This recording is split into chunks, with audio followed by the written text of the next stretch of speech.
Pengertian pencaksilat. Menurut Kamus Besar Bahasa Indonesia, pencaksilat bermakna permainan dalam mempertahankan diri dengan keahlian menangkis, menyerang, serta membela diri menggunakan atau tanpa senjata. Pencaksilat adalah salah satu olahraga bela diri yang memerlukan banyak konsentrasi. Pencaksilat memiliki pengaruh dari budaya Tionghoa, Hindu, Buddha, dan Islam. Tiap daerah di Indonesia mempunyai aliran pencaksilat yang unik dan khas.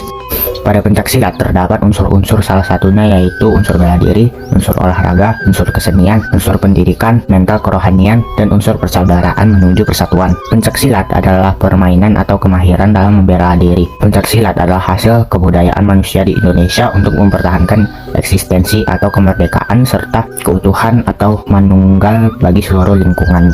Gerakan dasar pencaksilat ada salam pembuka, teknik pukulan, teknik kuda-kuda, teknik sikap pasang, ada tendangan, kemudian yang keenam tangkisan. Yang ketujuh ada salam penutup.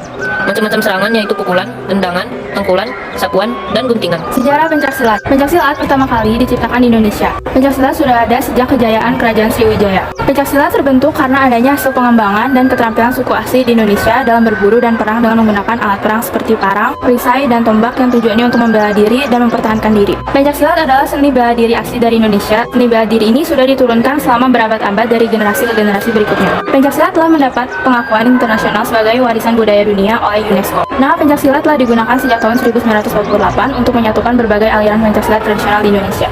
Dua organisasi utama pencaksilat yang perlu kita ketahui adalah yang pertama IPSI yang berdiri pada tanggal 18 Mei 1948, yang kedua PPSI atau Federasi Pencaksilat Internasional yang didirikan pada tanggal 18 Mei 1948.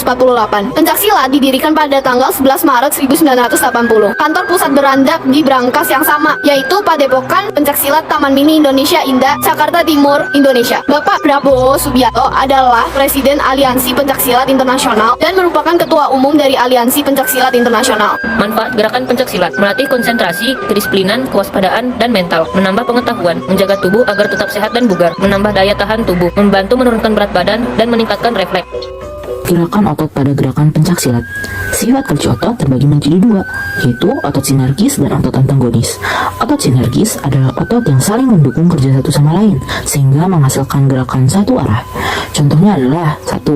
Kerjasama antara otot pronator teres dan pronator quadratus 1 di bagian tangan bawah, yang menyebabkan telapak tangan bisa menengadah atau menelungkup. 2. Kerjasama antara tulang-tulang rusuk untuk melakukan gerakan pernafasan. Gerak otot sinergis ini juga dijumpai pada saat melakukan gerakan pencaksilat, seperti menengadahkan dan menelungkupkan telapak tangan pada saat melakukan salam pembukaan dan melakukan pukulan dan tangkisan. Selain itu, pada saat melakukan seluruh gerakan pencaksilat, tentunya kita juga bernafas, sehingga terjadi gerakan otot sinergi pada otot-otot tulang rusuk dan diafragma saat mengembang dan mengempis. Otot antagonis adalah otot yang kerjanya saling berlawanan, sehingga menghasilkan gerakan berlawanan atau berbeda arah. Contohnya adalah 1. Gerak fleksi dan ekstensi. Gerak saat meneguhkan lengan atau gerakan fleksi. Pada saat lengan ditekuk, maka otot bisep akan memendek, yang disebut kontraksi, dan otot trisep akan memanjang atau relaksasi, dan sebaliknya pada saat meluruskan tangan atau ekstensi. Otot bisep akan memanjang atau relaksasi, dan otot trisep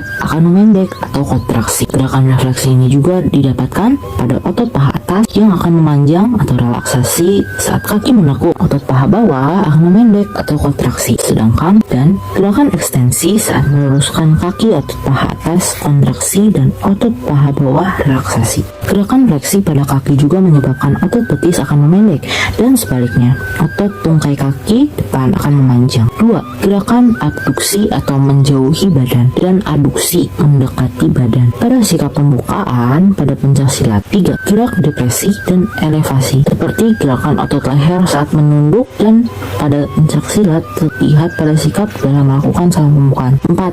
Gerak supinasi dan pronasi. Gerak ini diperlihatkan saat melakukan gerakan tangkisan dan pukulan yang banyak menggerakkan tangan pada gerakan pencaksilat. Gerakan kontraksi dan relaksasi ini akan ditemukan pada gerakan pencaksilat saat melakukan sikap kuda-kuda, di mana kedua kaki diteluk dan untuk menjaga keseimbangan, dan sebagai tumpuan untuk siap melakukan tangkisan, pukulan, atau tendangan. Jadi, pada pencaksilat, semua gerakan otot sinergis dan antagonis dilakukan oleh tubuh kita.